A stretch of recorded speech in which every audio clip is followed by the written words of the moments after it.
स्वागत है आपका। इस प्लेलिस्ट में हम चैप्टर नंबर 1 के सारे एक्सरसाइज क्वेश्चंस को डिस्कस करेंगे। एक्स्ट्रा क्वेश्चंस के लिए और सैम्पल पेपर्स के लिए अलग प्लेलिस्ट है। तो पिछली वीडियो में हमने जहां तक कवर कर लिया था, अब उसके आगे कंटिन्यू करते हैं। एक्सरसाइज 1.5 का क्वेश्चन नंबर 1 सॉल्व करते हैं। Classify the following as rational और इर्रैशनल। हमें क्वेश्चन में काफ़ी सारे नंबर्स दे रखे हैं और हमने बताना है कि इनमें से कौन से नंबर रैशनल हैं और कौन से नंबर्स इर्रैशनल हैं। तो एक एक करके डिस्कस करना स्टार्ट करते हैं। फर्स्ट पार्ट में हमें नंबर गिवन है 2 माइनस √5। देखो ये जो एक्सप्रेशन है, इसमें ये वाला जो पार्ट है 2 तो हमें पता है कि रैशनल नंबर है, लेकिन जो ये वाला पार्ट है √5 इज इर्रैशनल नंबर। और एक रैशनल नंबर को इर्रैशनल नंबर के साथ चाहे ऐड करो, सबट्रैक्ट करो, मल्टीप्लाई करो या डिवाइड करो, जो रिजल्ट होता है वो इर्रैशनल होता है। तो 2 माइनस √5 ये नंबर इर्रैशनल नंबर है। अकेले 2 को अगर देखा जाए तो वो तो रैशनल है, अकेले √5 को देखा जाए तो वो इर्रैशनल है। लेकिन एक रैशनल नंबर को आप इर्रैशनल नंबर के साथ चाहे ऐड करो, चाहे सबट्रैक्ट करो, चाहे मल्टीप्लाई करो, चाहे डिवाइड करो, जो रिजल्ट होता है वो हमेशा इर्रैशनल होता है। इसलिए 2 माइनस √5 इज एन इर्रैशनल नंबर। अब सेकंड पार्ट पे आते हैं। सेकंड पार्ट में ये हमें एक बड़ा सा एक्सप्रेशन गिवन है। पहले ब्रैकेट के अंदर लिखा हुआ है 3 प्लस √23 और बाद में माइनस √23। तो पहले तो ये वाले ब्रैकेट्स को रिमूव करते हैं। देखो ब्रैकेट्स के आगे यहाँ पे कोई नंबर तो है नहीं, तो ब्रैकेट्स डायरेक्टली रिमूव हो जाएंगे। तो बन जाता है 3 प्लस √23 और ये बाद में माइनस √23 का माइनस √23 एज इट इज। अभी जो प्लस का √23 है और ये माइनस का √23, ये दोनों आपस में एक दूसरे को कैंसिल आउट कर लेंगे, तो सिर्फ ये वाला 3 बच जाता है। और 3 हमें पता है 3 इज अ रैशनल नंबर। 3 को लिख सकते हैं 3/1। इसको p/q की फॉर्म में लिखा जा सकता है, तो इसका मतलब ये एक रैशनल नंबर है। ये वाला जो पार्ट था ना, जो इर्रैशनल बना रहा था, ये आपस में कैंसिल आउट हो गए, तो सिर्फ 3 बचा, इसलिए ये एक रैशनल नंबर है। थर्ड पार्ट में आते हैं। थर्ड पार्ट में गिवन था 2/7/7/7। देखो स्क्वायर रूट ऑफ 7 और ये डिनोमिनेटर में भी स्क्वायर रूट ऑफ 7 है, ये दोनों आपस में एक दूसरे को कैंसिल आउट कर लेंगे, तो ये वाला पार्ट तो कैंसिल आउट हो गया, सिर्फ ये 2/7 रह गया। और 2/7 ये एक रैशनल नंबर है, क्योंकि वो अंडर रूट वाला पार्ट फिनिश हो गया ना डिवाइड होने की वजह से। √7 से ये वाला √7 कैंसिल आउट हो गया, सिर्फ 2/7 बचा, और 2/7 is a rational number. Fourth part पे आते हैं। फोर्थ पार्ट में हमें नंबर गिवन था 1/√2। अब देखो या तो आप 1/√2 को डायरेक्टली इर्रैशनल बोल सकते हो, या फिर आप ऐसा कर सकते हो कि पहले आप इसे रैशनलाइज करो। रैशनलाइज करने के बाद देखो क्या आता है, उसके बाद फिर आप बोलो कि ये इर्रैशनल है। देखो √2 है ना इसके अंदर, तो इसका मतलब ये वाला नंबर इर्रैशनल है, तो आप डायरेक्टली भी इसे इर्रैशनल लिख सकते हो। लेकिन जो अंडर रूट है उसे हम डिनोमिनेटर में कभी भी नहीं छोड़ते होते। कभी भी अगर आप कोई क्वेश्चन सॉल्व कर रहे होगे, उसमें अंडर रूट अगर डिनोमिनेटर में आ रहा है, तो रैशनलाइज करके आपको डिनोमिनेटर में से अंडर रूट हटाना पड़ेगा। रैशनलाइज करने का मतलब होता है, जैसे यहाँ पे डिनोमिनेटर में √2 है ना, तो इसी से न्यूमरेटर में भी मल्टीप्लाई कर देना है और डिनोमिनेटर में भी मल्टीप्लाई कर देना है। ये देखो जो नंबर हमें दे रखा था, उस नंबर को हमने एज इट इज दोबारा से लिखा। फिर यहाँ पे डिनोमिनेटर में √2 था ना, तो न्यूमरेटर और डिनोमिनेटर में हमने √2 से मल्टीप्लाई कर दिया। 1 multiply by √2 is equal to √2, और ये √2 मल्टीप्लाई बाय √2 वो सिर्फ 2 के इक्वल होता है, क्योंकि स्क्वायर रूट के अंदर वाला नंबर स्क्वायर रूट के अंदर वाले नंबर से मल्टीप्लाई होता है। तो 2 मल्टीप्लाई बाय 2 √4 बनेगा, और √4 की वैल्यू 2 होती है, तो ये वाला रूट ना हट जाता है। तो नंबर हमें ये गिवन था, हमने इसको रैशनलाइज किया, रैशनलाइज करके ये वाला नंबर आ गया। अब देखो डिनोमिनेटर में से तो स्क्वायर रूट का साइन हट चुका है, लेकिन न्यूमरेटर में तो अभी भी स्क्वायर रूट का साइन है ना, तो इसका मतलब ये वाला नंबर इर्रेशनल नंबर है। तो अगर ये एग्जाम के अंदर आता है तो आप अगर डायरेक्टली लिखते हो तब भी ठीक है, अगर आप रैशनलाइज करके दिखा देते हो कि डिनोमिनेटर में से अंडर रूट हटाने के बाद भी न्यूमरेटर में अंडर रूट बच जाता है, इसलिए ये वाला नंबर इर्रेशनल नंबर है, तो भी करेक्ट है। नेक्स्ट फिफ्थ पार्ट पे आते हैं। फिफ्थ पार्ट में हमें नंबर गिवन है 2 पाई।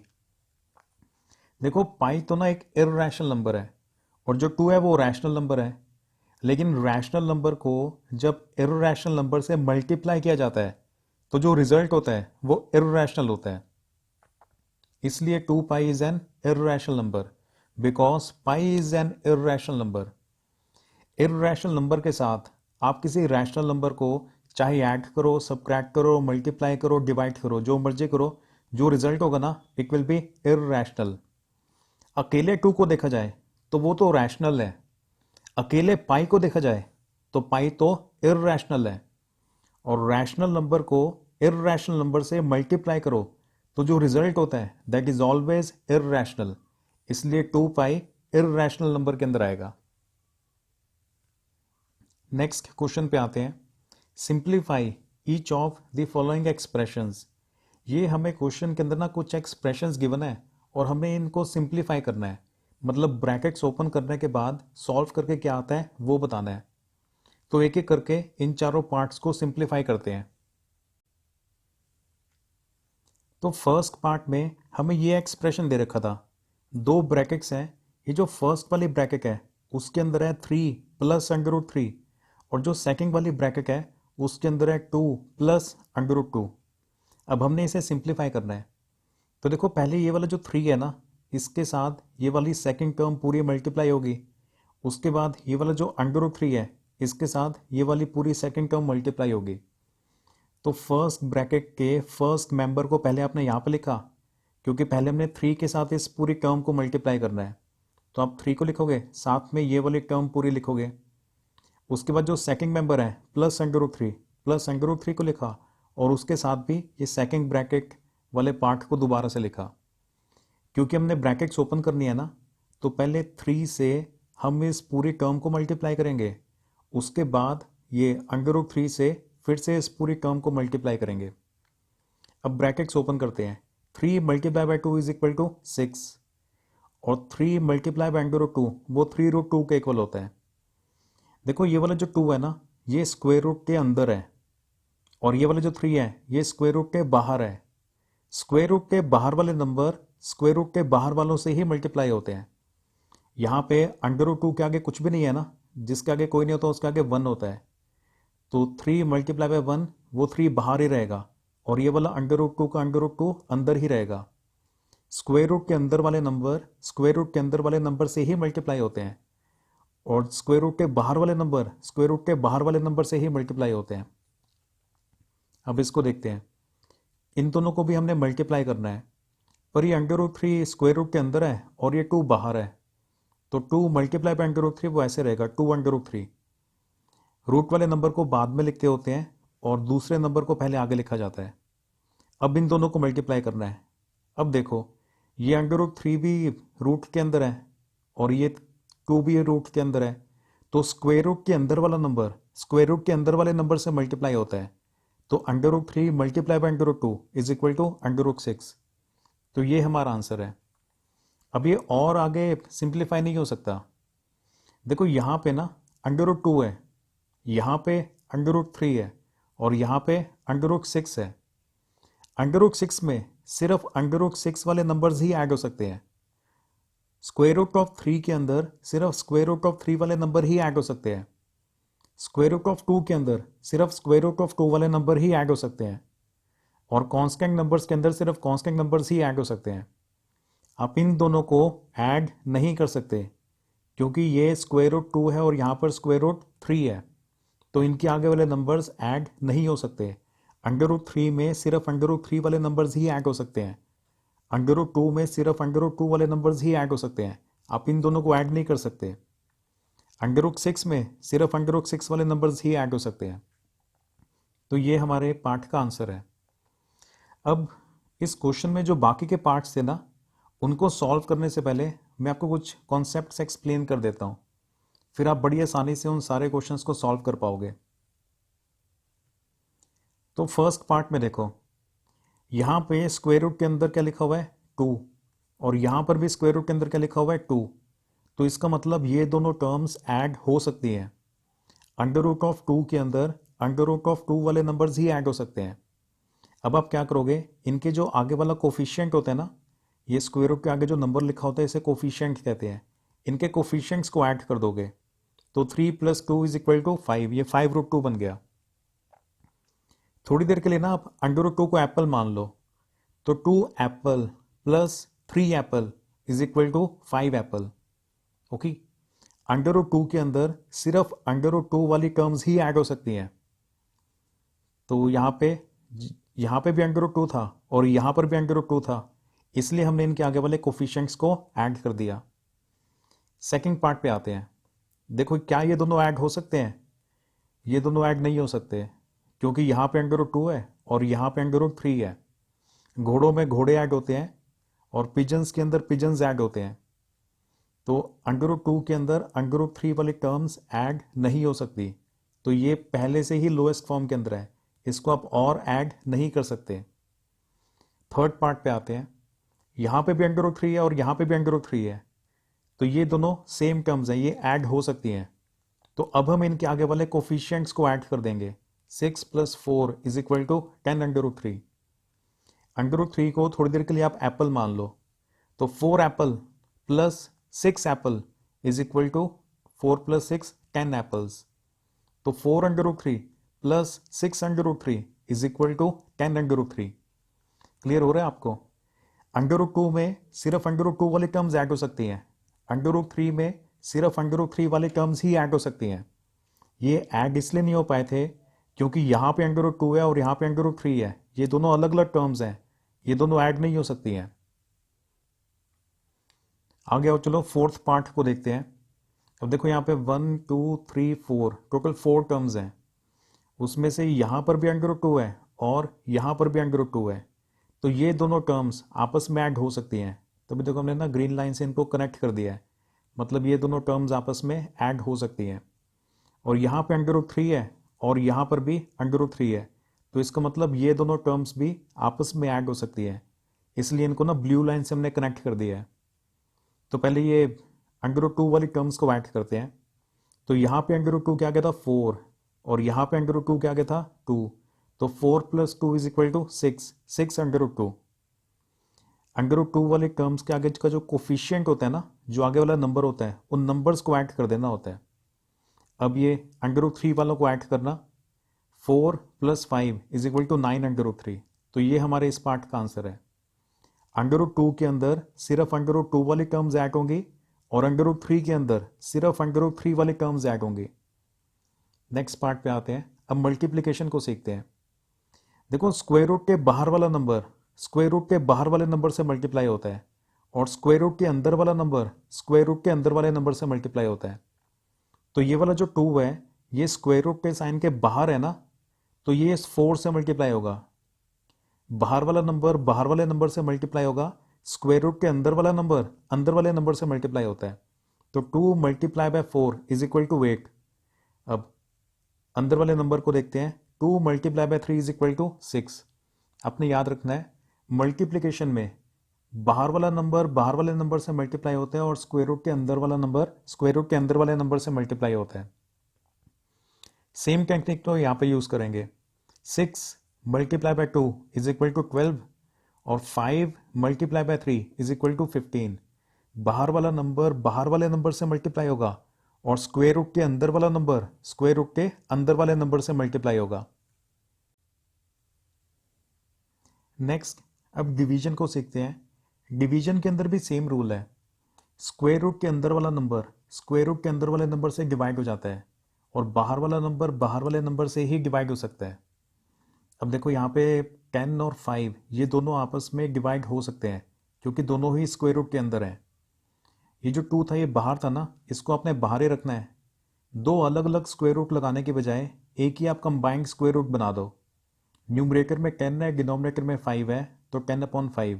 यहाँ पे डिवीजन हो जाएगी, 5 को 10 से डिवाइड करेंगे तो अंदर सिर्फ 2 बचेगा। ये बाहर वाला 2 एज इट इज, और ये 10 को 5 से डिवाइड किया तो स्क्वायर रूट के अंदर भी सिर्फ एक 2 रह गया। नेक्स्ट 8th पार्ट पे आते हैं।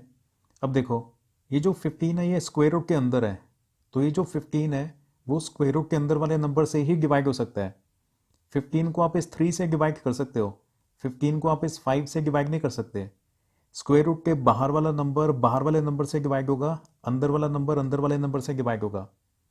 तो 10 और 5 इन दोनों को आपस में डिवाइड करके 2 आ गया, और 3 से जब आप इस 15 को डिवाइड करोगे तो 5 बचेगा, तो 2/5 ये इसकी लोएस्ट सिंप्लीफाइड फॉर्म है।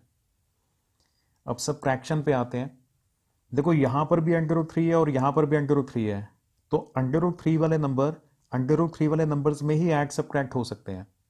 तो ये भी √3 है, ये भी √3 है ना, तो आप इनके आगे वाले कोफिशिएंट्स को सब्ट्रैक्ट कर सकते हो। 5 में से 2 को सब्ट्रैक्ट करेंगे तो 3 बच जाता है, 3√3। थोड़ी देर के लिए आप √3 को एप्पल मान लो। 5 apple minus 2 apple is equal to 3 apples. ये दोनों आपस में सब्ट्रैक्ट नहीं हो सकते, क्योंकि यहाँ पे √3 है और यहाँ पे √2 है। ये दोनों अलग अलग टर्म्स हैं, इसलिए ये आपस में सब्ट्रैक्ट नहीं हो सकती। √3 वाले नंबर्स में सिर्फ √3 वाले नंबर्स ही ऐड या सब्ट्रैक्ट हो सकते हैं। √2 वाली टर्म्स के अंदर सिर्फ √2 वाली टर्म्स ही ऐड या सब्ट्रैक्ट हो सकती हैं। पर यहाँ पे तो अलग अलग था ना, इधर √3 है और यहाँ पे √2 है, इसलिए ये दोनों आपस में सब्ट्रैक्ट नहीं हो सकती। ये पहले से ही लोएस्ट फॉर्म के अंदर है, ये और ज़्यादा सिंप्लीफाई नहीं हो सकता। तो आई होप अब आपको कॉन्सेप्ट्स क्लियर हो गए होंगे कि अंडर रूट वाले नंबर्स के साथ आपने किस तरह से एडिशन, सब्ट्रैक्शन, मल्टीप्लिकेशन और डिवीजन करनी है। अब इस क्वेश्चन के अगले पार्ट्स को सॉल्व करते हैं। अब सेकंड पार्ट को सॉल्व करते हैं। सेकंड पार्ट में हमें एक एक्सप्रेशन गिवन है और हमने इस एक्सप्रेशन को सिंप्लीफाई करके लिखना है। देखो, इस क्वेश्चन को सॉल्व करने के लिए आप आइडेंटिटी को भी यूज़ कर सकते हो, और हमने यहाँ पे बिना आइडेंटिटी को यूज़ किया है। चाहे आप जैसे मर्जी करो, दोनों तरह से आंसर सेम ही आएगा। देखो, पहले यहाँ पे फर्स्ट ब्रैकेट में 3 है ना, तो पहले 3 से हम इस पूरी टर्म को मल्टीप्लाई करेंगे, उसके बाद √3 से इस पूरी टर्म को मल्टीप्लाई करेंगे। तो पहले आप 3 को लिखोगे, साथ में सेकंड ब्रैकेट को एज इट इज लिखा, उसके बाद प्लस √3 को लिखा, साथ में फिर सेकंड ब्रैकेट को दोबारा से लिखा। पहले 3 से हम इस पूरी टर्म को मल्टीप्लाई करेंगे, उसके बाद √3 से फिर से इस पूरी टर्म को मल्टीप्लाई कर रहे हैं। चलो ब्रैकेट्स ओपन करते हैं। 3 multiply by 3 is equal to 9, minus है तो -n लगाया। 3 मल्टीप्लाई बाय √3 वो होता है 3√3। स्क्वायर रूट के अंदर वाले नंबर स्क्वायर रूट के अंदर वाले नंबर से ही मल्टीप्लाई होते हैं। ये वाला 3 बाहर था ना, और यहाँ पे स्क्वायर रूट के आगे कोई नहीं है, जिसका कोई नहीं होता उसका 1 होता है, तो 3 मल्टीप्लाई बाय 1 3 रहेगा। और ये वाला 3 स्क्वायर रूट के अंदर है, तो ये वाला 3 स्क्वायर रूट के अंदर ही रहेगा। अब यहाँ पे 3 मल्टीप्लाई बाय √3 वो 3√3 बनेगा। रूट वाली टर्म को बाद में लिखा जाता है, जो दूसरा नंबर होता है उसे आगे लिखना होता है। अब इन दोनों को मल्टीप्लाई करते हैं। √3 मल्टीप्लाई बाय √3 वो 3 के इक्वल होता है। √3 multiply by √3 is equal to 3। जब सेम नंबर होता है ना, एग्जैक्टली सेम नंबर होता है, तो रूट हट जाता है। वैसे आप 3 3 9 भी लिख सकते हो, √9, फिर अगले स्टेप में आप √9 को 3 लिखोगे, क्योंकि जो 9 है वो 3 का स्क्वायर होता है। यहाँ तक क्लियर। अब देखो, ये भी 3√3 है और ये भी 3√3 है, पर ये प्लस का और ये वाला माइनस का है, तो ये वाली दोनों टर्म्स आपस में एक दूसरे को कैंसिल आउट कर लेंगी। तो ये वाली दोनों टर्म्स तो कैंसिल आउट होगी, सिर्फ ये 9 बचा और ये वाला -3 बचा। 9 - 3 is equal to 6। This is the answer. अगले क्वेश्चन पे जाने से पहले एक और कॉन्सेप्ट समझना है आपने। √2 मल्टीप्लाई बाय √2 वो 2 के इक्वल होता है। √3 मल्टीप्लाई बाय √3 वो 3 के इक्वल होता है। √5 मल्टीप्लाई बाय √5 वो 5 के इक्वल होता है। √15 मल्टीप्लाई बाय √15 वो 15 के इक्वल होता है। जब सेम नंबर होता है ना, तो ये जो स्क्वायर रूट का साइन होता है वो हट जाता होता है, क्योंकि परफेक्ट स्क्वायर बन जाता होता है, जिससे वो बाहर आ जाएगा। तो आपने याद रखना है, √2 multiply by √2 that is equal to 2। √3 multiply by √3 वो 3 के इक्वल है। जैसे यहाँ पे हमने किया था ना, √3 मल्टीप्लाई बाय √3, तो उसकी जगह पे 3 लिखा था, तो ये आपको क्लियर होना चाहिए। √15 multiply by √15 is equal to 15। जब स्क्वायर रूट के अंदर सेम नंबर्स होते हैं तो मल्टीप्लाई करने पे ये स्क्वायर रूट का साइन हट जाता है, और अगर सेम नंबर नहीं है तो फिर मल्टीप्लाई हो जाता है।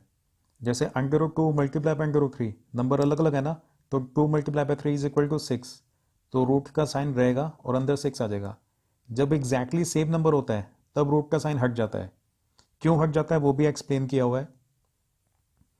देखो √2 मल्टीप्लाई बाय √2, उससे आप √4 लिख सकते हो। 2 मल्टीप्लाई बाय 2 4 होता है ना, तो 4 तो 2 का स्क्वायर होता है ना, तो पेयर बन गया 2 का, तो एक 2 बाहर आ जाएगा।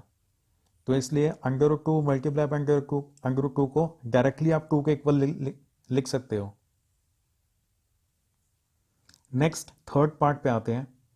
√5 प्लस √2 का होल स्क्वायर, हमने इसको सिंप्लीफाई करना है। देखो इस क्वेश्चन को करने के दो मेथड हैं। फर्स्ट पार्ट में आप आइडेंटिटी यूज करके कर सकते हो, या फिर आप बिना आइडेंटिटी के भी कर सकते हो। तो मैं दोनों तरीके से ही बता देता हूँ।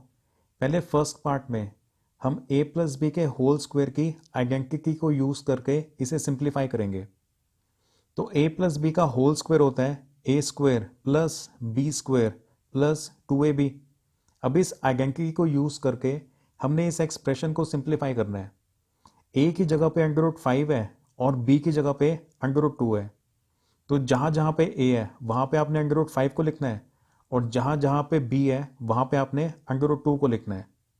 तो इस आइडेंटिटी के हिसाब से बनेगा √5 प्लस √2 का whole square is equal to √5 का स्क्वायर प्लस √2 का square plus 2 multiply by √5 multiply by √2।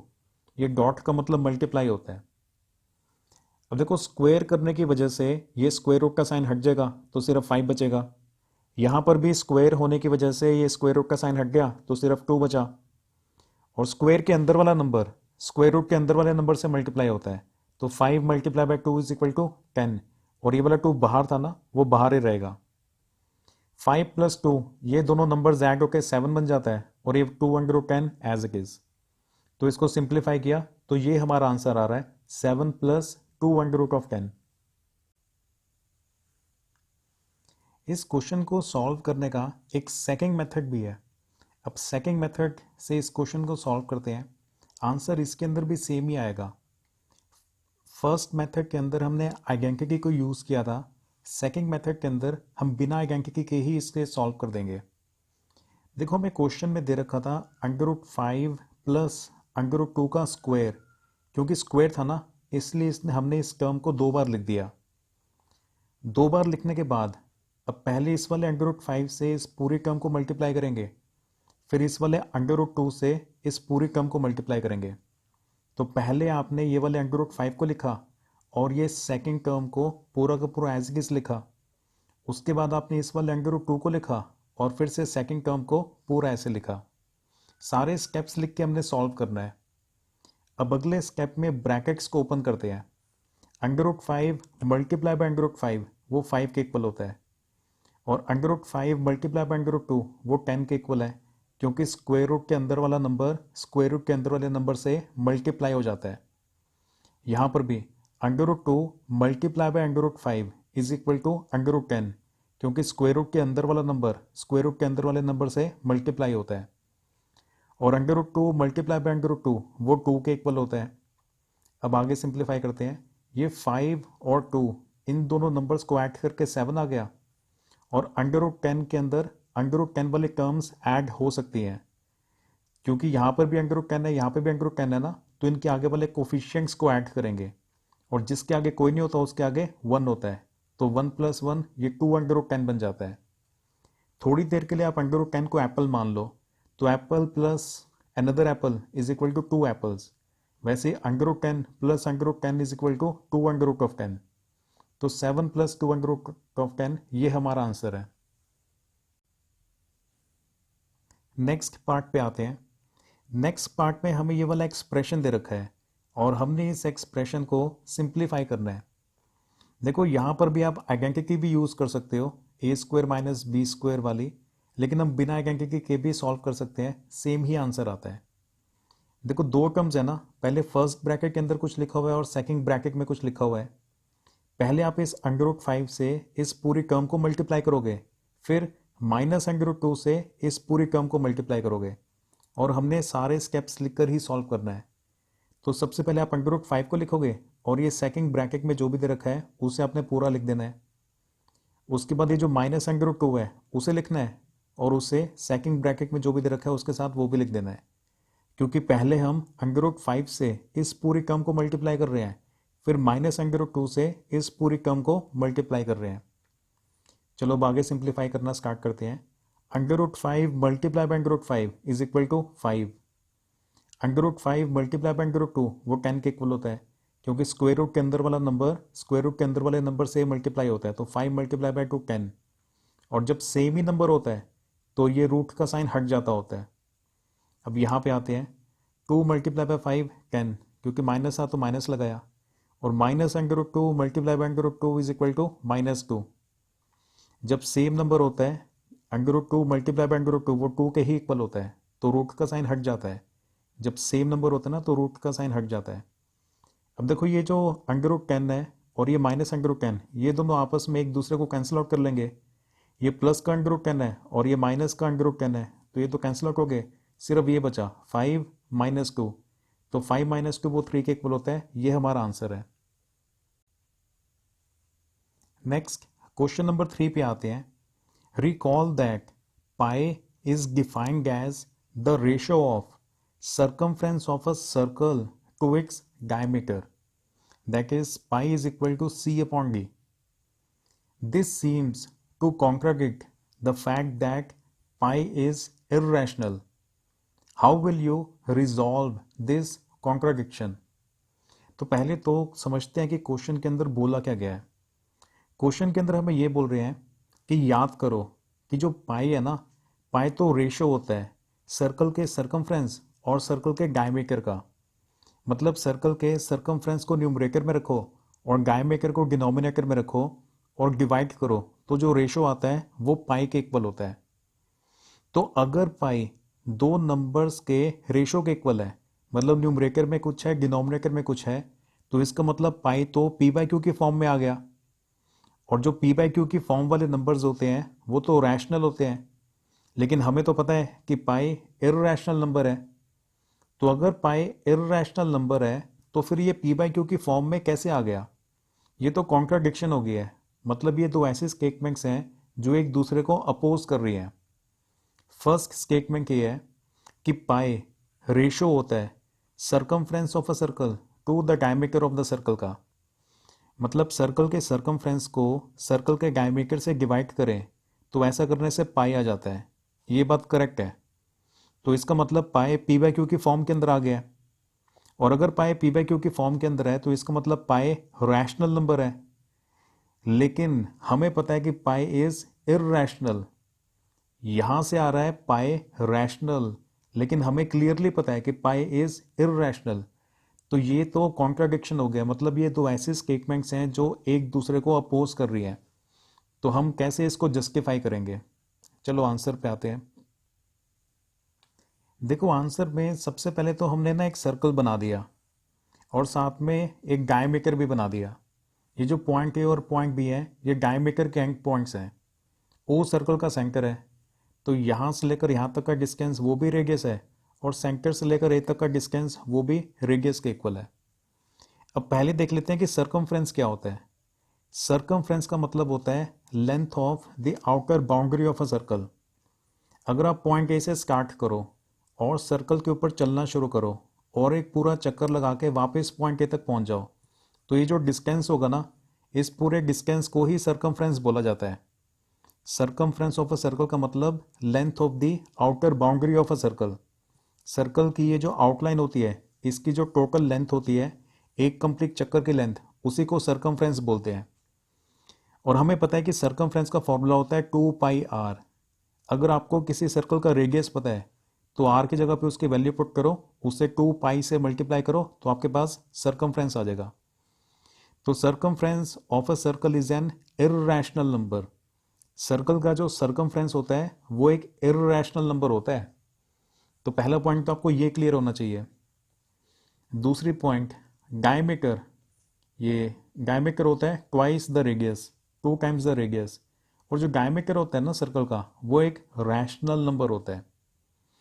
Circle का जो सर्कमफ्रेंस होता है वो एक इर्रेशनल नंबर होता है, क्योंकि उसके फॉर्मूले के अंदर पाई आ रहा होता है। और जो डायमीटर होता है, डायमीटर एक रैशनल नंबर होता है। अब जरा हम सर्कमफ्रेंस को डायमीटर से डिवाइड करते हैं। तो सर्कमफ्रेंस होता था 2 पाई आर, तो सर्कमफ्रेंस की जगह पे 2 पाई आर पुट किया। डायमीटर होता था 2 टाइम्स द रेडियस, तो डायमीटर की जगह पे 2 आर पुट किया। अब देखो 2 से 2 कैंसिल आउट हो जाएगा, और इस वाले आर से ये वाला आर कैंसिल आउट हो जाएगा। तो 2 भी कैंसिल आउट हो गया, आर भी कैंसिल आउट हो गया, तो सिर्फ ये पाई रह जाता है। तो ये बात तो सही है कि सर्कमफ्रेंस को डायमीटर से डिवाइड करो तो पाई आता है, लेकिन पाई एक इर्रेशनल नंबर है, क्योंकि सर्कमफ्रेंस इर्रेशनल नंबर है। डायमीटर जो था वो था एक रैशनल नंबर, और सर्कमफ्रेंस क्या था? Irrational number. इर्रेशनल नंबर को किसी रैशनल नंबर से डिवाइड करो तो रिजल्ट हमेशा ही इर्रेशनल ही होता है। The division of N irrational number by a rational number always results in an irrational number. Irrational number को किसी रैशनल नंबर से डिवाइड करेंगे तो जो उसका रिजल्ट होगा वो हमेशा ही इर्रेशनल ही होता है। तो क्वेश्चन की फर्स्ट स्टेटमेंट में जो कह रहे थे ना कि ये पाई पी बाई क्यू की फॉर्म के अंदर आ गया, ये पी बाई क्यू की फॉर्म नहीं है। न्यूमरेटर के अंदर पहले से ही एक इर्रेशनल नंबर है। डिनोमिनेटर जो था डायमीटर, वो तो एक सिंपल रैशनल नंबर था। तो पाई इज इर्रेशनल। आपको ना सिर्फ 2 पॉइंट्स पूरी तरह से क्लियर होने चाहिए। पॉइंट नंबर 1 कि जो पाई है वो एक इर्रेशनल नंबर है, इसके अंदर कोई शक ही नहीं है।